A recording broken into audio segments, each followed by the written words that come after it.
오늘 함께 나눌 하나님 말씀은 디모데전서 6장 7절부터 10절입니다. 우리 한 목소리로 같이 읽겠습니다. 시작. 우리가 세상에 아무것도 가지고 온 것이 없음에 또한 아무것도 가지고 가지 못하리니 우리가 먹을 것과 입을 것이 있은즉 족한 줄로 알 것이니라. 부하려 하는 자들은 시험과 올무와 여러 가지 어리석고 해로운 욕심에 떨어지나니 곧 사람으로 파멸과 멸망에 빠지게 하는 것이라. 돈을 사랑함이 일만 악의 뿌리가 되나니 이것을 탐내는 자들은 미혹을 받아 믿음에서 떠나 많은 근심으로써 자기를 찔렀도다. 아멘. 이제 사도 바울이 제자 디모데에게 쓴 편지가 디모데서고요. 전서, 후서 따로 두 개가 있습니다. 그래서 바울이 자기가 사랑하는 제자에게 쓴 편지이기 때문에 어떻게 보면 조언, 어떻게 보면 또 잘못 들으면 잔소리 같은, 경전 같은 얘기를 하고 있는데, 이 모든 종교가 똑같이 얘기해요. 어떤 철학도 똑같이 얘기하고 우리가 세상에 아무것도 안 가져왔다. 저는 저희 집에 아이가 넷이 있고 넷이 태어나는 거 제가 다 봤는데 뭐 하나 가져오는 녀석은 하나도 없더라고요. 아버지 제가 올 때 이거 드리겠습니다. 이런 사람 하나도 없고 그냥 어느 순간에 그냥 태어나서 그냥 사는 겁니다. 태어나고 싶어서 태어난 사람 아무도 없어요. 그리고 내가 계획을 세워서 태어난 사람도 없어요. 그냥 태어났고, 물론 부모님은 나에 대한 계획이 있었을지 모르지만 나는 아무 계획이 없었어요. 그런데 어느 날 보니까 살고 있고, 그냥 이렇게 살고 있고, 이렇게 생겼고, 이런 집에서 태어났고, 사남매가 같이 있는 집에 태어나게 된 거죠. 그거는 내가 어떻게 한 건 아닙니다. 그런데 성경은 우리가 가진 게 아무것도 없이 왔잖아. 그리고 갈 때도 아무것도 없이 간다. 이렇게 얘기하면서 우리가 먹을 것과 입을 것이 있은즉 족한 줄로 알 것이니라. 이거 약간 불교 느낌인데. 그렇죠. 먹을 것과 입을 것이 있으면 그냥 만족을 하고 감사함으로 살아라. 그런데 9절에 보니까 부하려 하는 자들이 뭡니까? 부자 되고 싶어하고 돈 많이 갖고 싶어하고 하는 사람들. 근데 모든 사람이 다 이거 원하잖아요. 근데 이거를 추구하는 사람들은 시험과 올무와 여러 가지 어리석고 해로운 욕심에 떨어지나니 돈을 추구하다 보면 이런 것을 맞닥뜨리게 됩니다. 그러면 돈을 추구하지 말아야 되느냐? 아니요. 이거 이겨야 된다는 얘기지 이걸 피해서 도망가라는 얘기가 아닙니다. 성경적으로 부유함은 하나님이 주신 약속이고 굉장히 중요한 것입니다. 예수님의 가르침 가운데 의와 죄에 대한 가르침보다 돈에 대한 가르침이 제일 많아요. 왜냐하면 우리가 살면서 가장 맞닥뜨리는 게 바로 이 부분이고, 근데 이게 부자가 되고 싶어 하는 사람, 스스로 부자가 되고 싶어 하는 사람들은 시험도 있고, 올무는 뭐냐면 올가미를 얘기해요. 함정 같은 사냥할 때 잡히는 올가미들, 그리고 여러 가지 어리석고 해로운 욕심에 떨어지는데, 그러다 보면 사람으로 파멸과 멸망에 빠지게 하는 것이다. 이렇게 얘기합니다. 10절에 보면 돈을 사랑함이 일만하게 뿌리가 된다라고 얘기했고요. 이것을 탐내는 자들은 미혹을 받아 믿음에서 떠나 많은 근심으로써 자기를 찔렀도다. 누가 누구를 찌른 겁니까? 자기가 자기를 찌른 겁니다. 돈을 추구하다 보면 욕심에 빠지게 되고 그것을 이기지 못하면, 다시 얘기하면 돈을 사랑하게 되면 믿음에서 떠나는 결과가 생겨요. 그러게 되면 누가 누구를 찌릅니까? 자기가 자기를 찌르는 결과가 됩니다. 여러분 혹시 자기가 자기 찌른 적 있습니까? 네. 의도적으로? 좀 무섭다. 저는 찌른 적은 없는데 찍은 적은 있어요. 제 무릎으로 제 눈을 찍은 적이 있습니다. 체육 시간에 물구나무 서기 하다가 내 다리를 내가 감당을 못하는 거지. 그래서 이렇게 다리가 떨어졌는데 여러분 이렇게 해보면 딱 요 자리에 떨어지거든요. 그래갖고 체육 시간에 혼자 그때가 고등학교 1학년 때인가 앞구르기, 물구나무 서서 앞구르기 있잖아요. 그거 하다가 내 무릎으로 내 눈을 찍었죠. 아픈 것도 아픈 거지만 창피한 게 굉장히 컸는데 아무한테도 내가 뭐라고 할 수가 없어요. 왜? 내 무릎이고 내 눈이고 내가 나를 찌른 거기 때문에 다른 사람이 체육 선생님을 원망해봤자 그건 아무 소용 없는 겁니다. 내가 내 다리를 감당하지 못하는 거죠. 내 신체를. 그래서 어떻게 됩니까? 무거워서. 무릎이 무거워서. 이런 거예요. 그래서 돈을 사랑하다가, 돈 쫓아가다가 자기 욕심에 빠져서 엉뚱한 결정을 하고 실패하고 근심하고 걱정하다가 믿음을 놓쳐서 믿음으로 이겨야 되는데 지고 나서 나중에 믿음으로 돌아오면서 뭐라 그러냐면 하나님이 자기를 치셨다 이렇게 얘기를 하는데 아닙니다. 성경에 보면 자기가 자기를 찔렀어요. 하나님이 날 때린 게 아니라 내가 나를 때려놓고선 아차 내가 믿음을 떠났구나 이제 돌아오게 되는 거죠. 그래서 우리가 그 중심을 잘 잡아야 되는데 부유함이 나쁜 것이다.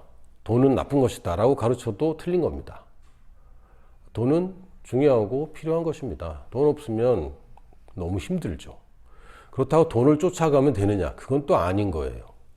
그래서 성경에 돈이 일만하게 뿌리라고 그러지 않았고 돈을 사랑하는 것이 일만하게 뿌리라고 그랬는데 돈을 사랑함이라는 단어를 아예 따로 만들어 버렸습니다. 돈이라는 단어와 은 혹은 돈이라는 단어 또 혹은 은이라고 번역이 되는데 하고 사랑이란 단어를 합쳐서 돈을 사랑함이란 단어를 한번 만들었고요. 이 단어는 여기만 쓰이고 성경 다른 데는 쓰이지도 않아요. 근데 여기에 다 쓰이는 그 사랑한다는 단어는 필레오라는 단어를 씁니다.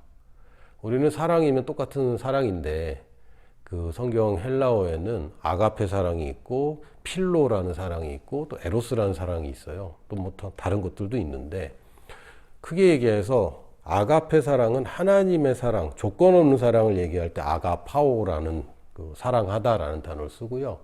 필레오는 그냥 좋아하는 것, 그래서 친한 것, 좋아서 친한 것 이런 거를 필레오라고 합니다.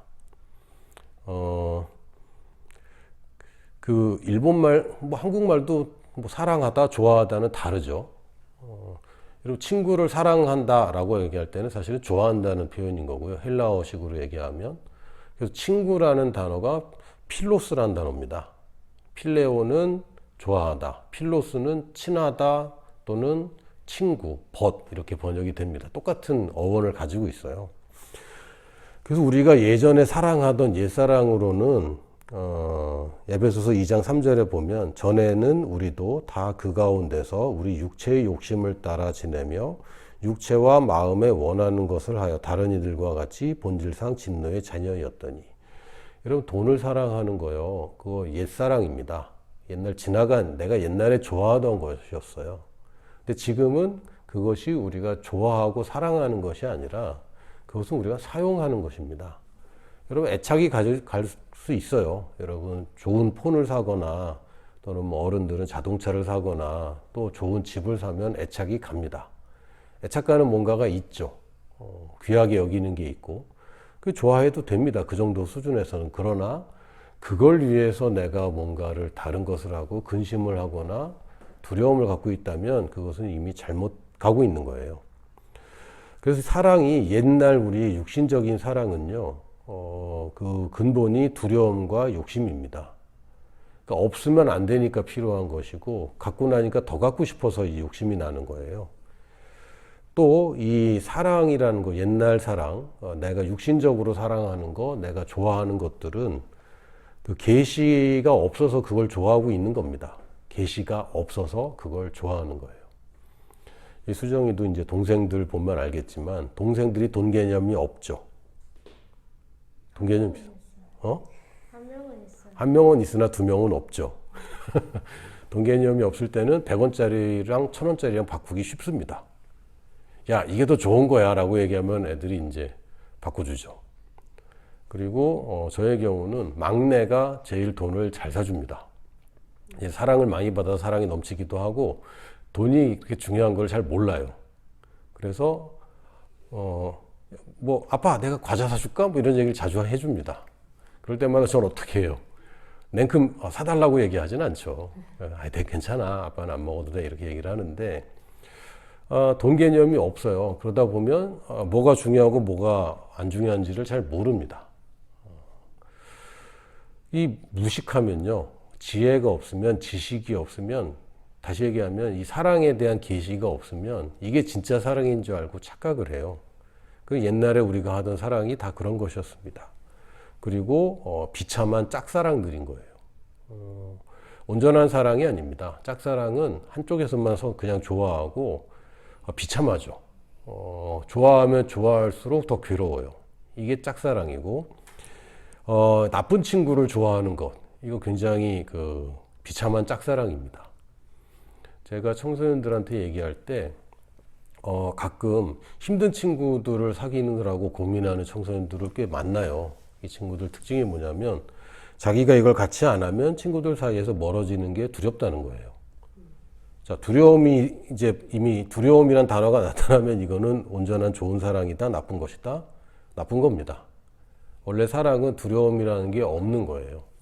근데 이 친구들 사이에서 멀어질까봐 두렵다. 혹은 좀 이제 큰 청소년들 같은 경우는 같이 어울려서 뭐 맨날 놀러 다니고 같이 어울려서 술, 담배도 하고 같이 어울려서 이상한 데 가고 하는데 자기는 별로 안 가고 싶은데 어쩔 수 없이 따라다니는 친구들이 있거든요. 또는 주일날 교회 가야 되는데 친구가 같이 놀자고 해서 교회를 못 온다. 이런 친구들도 있더라고요. 근데 이게 뭡니까? 이거는 진짜 좋은 사랑이 아닙니다. 이거는 그 사람은 친구가 아니에요. 친구는요, 내가 올바른 결정을 하도록 도와줘야 친구인 거지, 나를 따돌린다. 어차피 친구 아닌데, 친구 아닌 그냥 같은 급식충들을 예전에는 뭐 학생이라고 그러는데 요새는 다 급식충이라고 그러더라고. 급식들을 그냥 같이 어울리기 위한 것이지 그 사람들 친구가 아닙니다. 진짜 좋은 친구가 아니에요. 성경에 있는 그 집 떠난 아들의 비유에서도 돈 있을 때는 같이 호랑방탕 잘 놀지만 돈 떨어지면 버리는 그 친구들이 아닙니다. 근데 이 짝사랑의 대상이 돈이 되는 경우도 곤란해요. 돈을 짝사랑하는 사람들 많습니다. 돈은 누구를 특별히 사랑하지 않아요. 이 부유함은 누구를 특별히 사랑하지 않습니다. 근데 그걸 사랑하느라고 그렇게 애쓰는 거죠. 얘는 어차피 마음을 안 주는데 돈을 사랑하는 건 짝사랑이고, 그거는 우리가 돈을 대하는 태도랑 완전히 잘못된 것입니다. 그래서 짝사랑은요, 계속 악순환이 돼요. 짝사랑을 표현하면 표현할수록 가까워질까요? 멀어질까요? 멀어집니다. 어떻게 아느냐? 해봤으니까 알죠. 짝사랑하는 친구한테 고백하면 어떻게 됩니까? 가까워집니까? 멀어집니까? 굉장히 멀어지죠. 어색해지고. 그래서 요새는 뭐, 야, 그래도 고백해, 막 이런 걸 하는데, 저는 고백했다가 잘 된 적이 없어요. 이게 나쁜 조언입니다. 왜냐하면 이거는 사랑하면 안 될 사이인데, 해서는 안 될 사랑을 자꾸 세상은 부추겨요. 돈을 사랑하는 얘기가 넘쳐납니다. 예를 들면, 드라마 중에서도 재벌집 막내 아들, 맞나?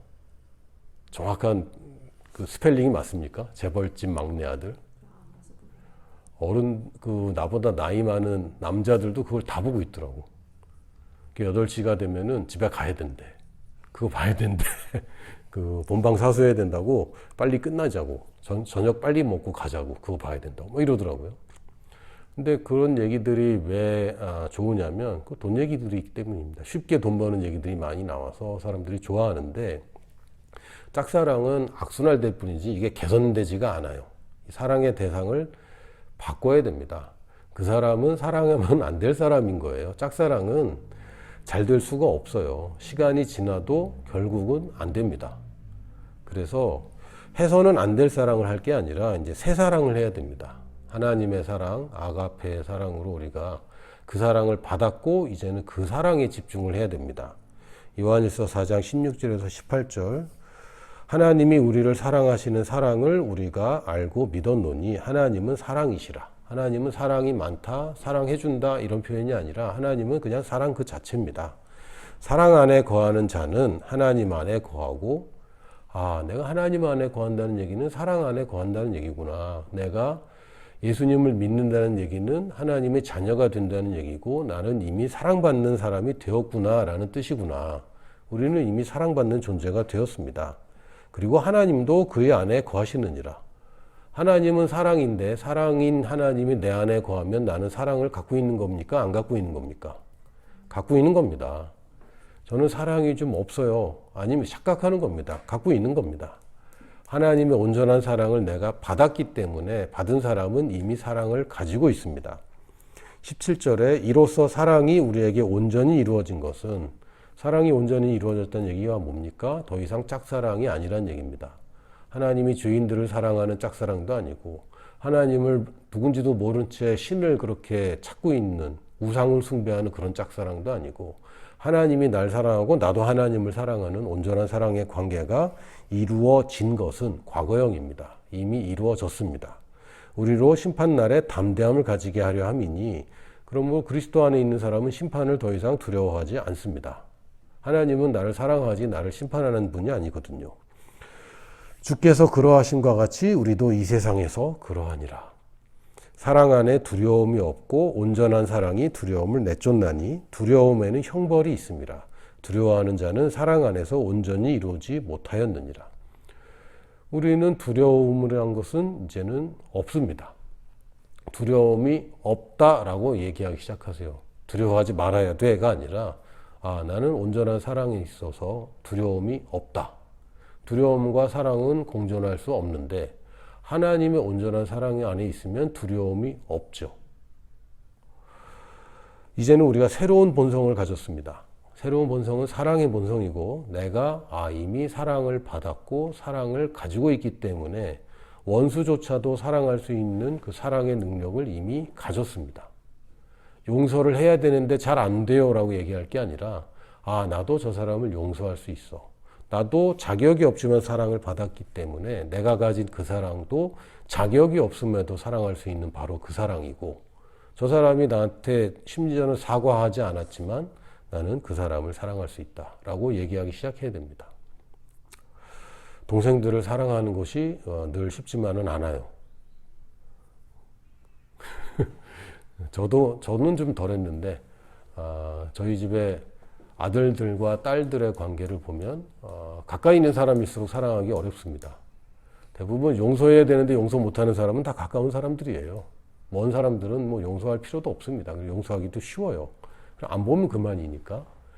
그럴 때마다 우리가 나는 새로운 본성을 가졌다. 나는 사랑받는 사람이다. 라고 들어가야지 형제를 사랑해야 되는데, 아니요. 그쪽으로 들어가는 게 아닙니다. 이미 우리는 그 사랑을 가졌다. 그래서 이것은 계시와 체험의 문제입니다. 내가 받은 사랑이 이거구나라고 안다고는 하는데 사실은 아직 잘 모르는 거예요.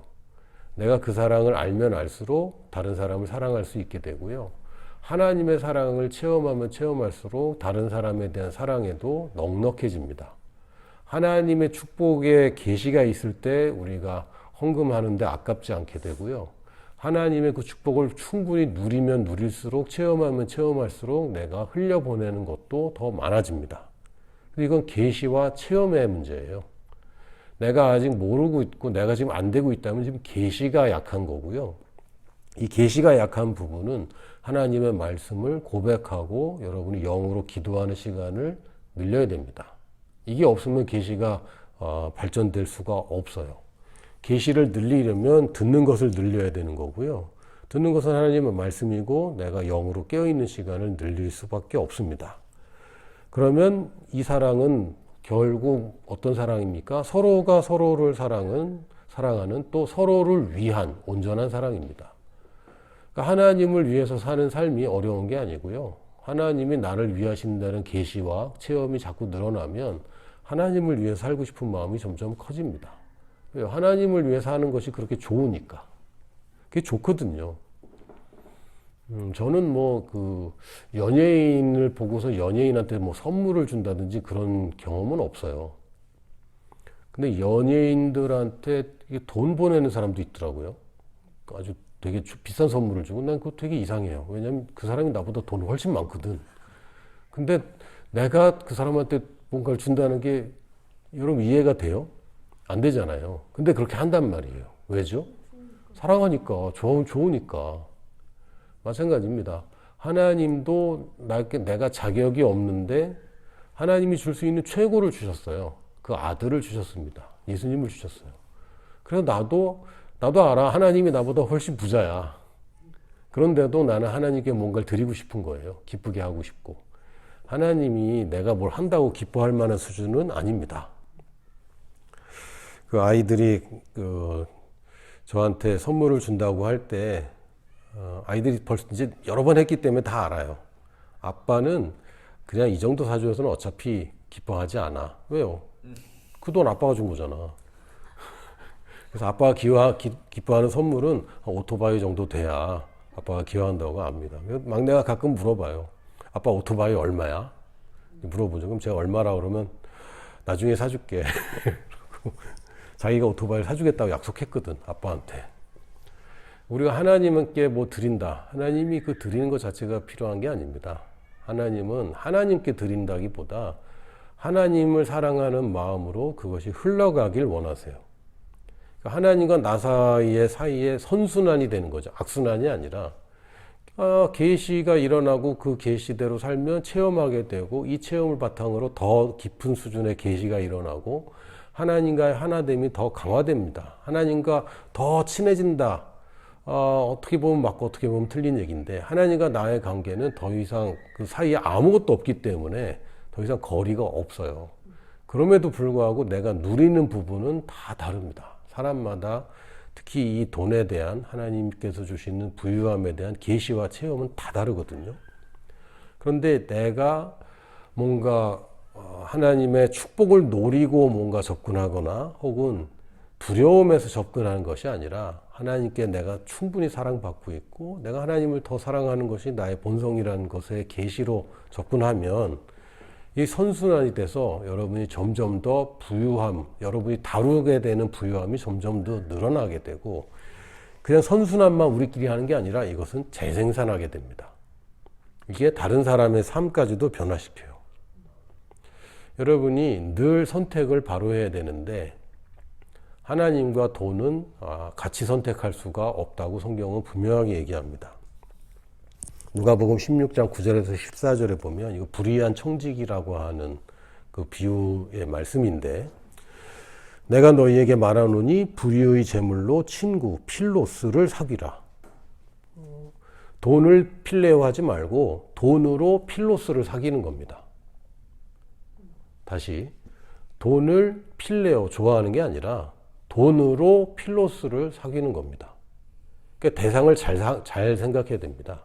내가 필레오를 하는 사람은 내 친구죠. 근데 돈으로 친구를 사귀는 겁니다. 내 친구한테 사줘라가 아니라 친구를 사귀는 겁니다. 친구를 사귀는 게 뭡니까? 그러면 내 돈을 받아야 되는 사람은 친구인가요? 친구가 아닌 사람인가요? 친구가 아닌 사람이에요.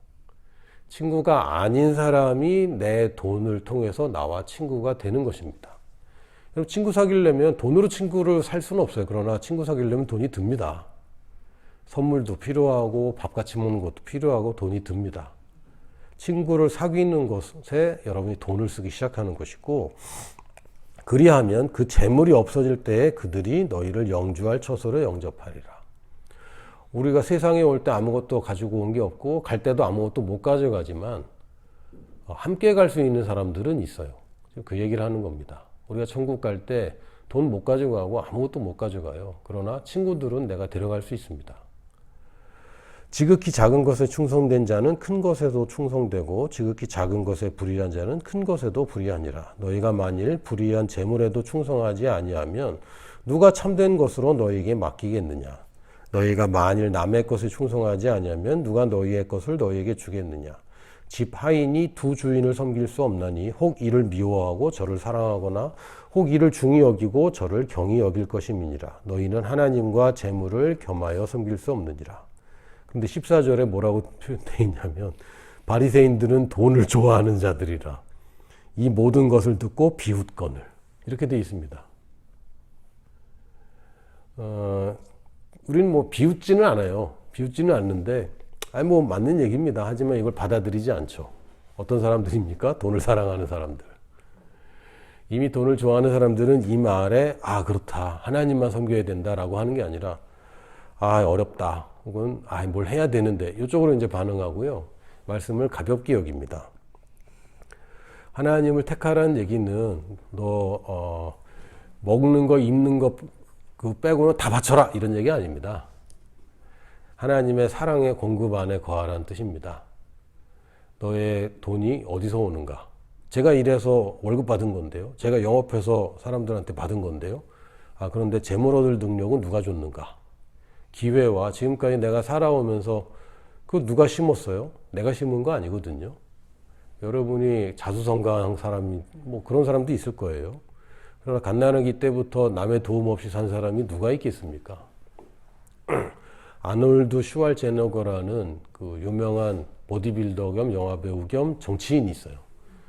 이 사람이 원래 미국 사람도 아니고 이 사람 태생이 동유럽 사람인데 슈왈제네거 이런 이름도 되게 이상하잖아요.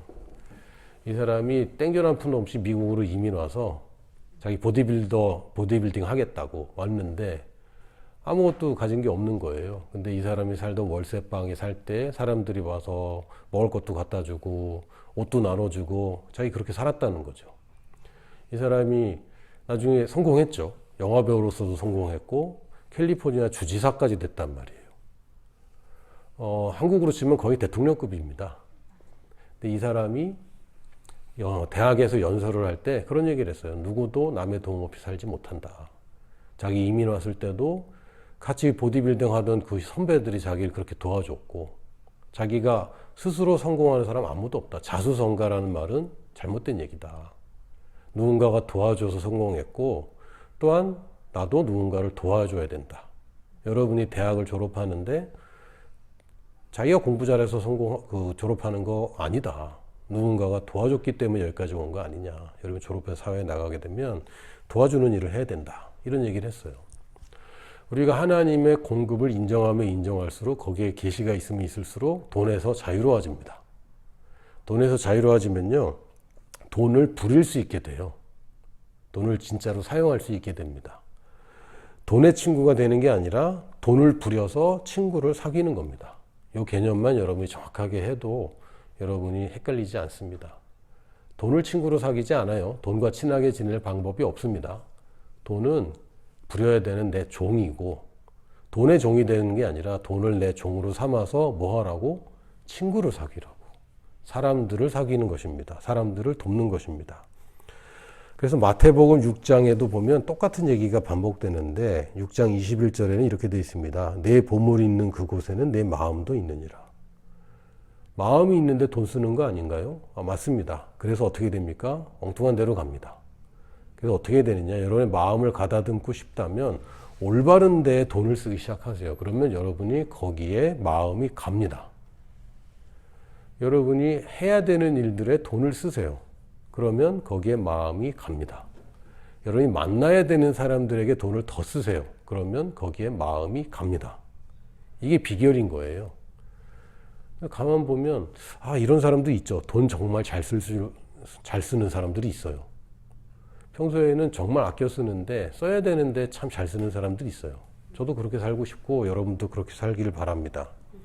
보물이 있는 곳에 마음이 있는 것이지 내 마음 가는데 기분 내는 거 아닙니다. 마음 가는데 돈 쓰는 사람도 있잖아요. 기분이다라고 돈 쓰는 사람. 제가 아는 사람 중에 그 사람은 저를 모르지만 이봉원 씨라는 사람이 있어요. 실명 얘기해서 좀 미안하지만 이봉원 씨가 제 설교 들을 것 같지는 않고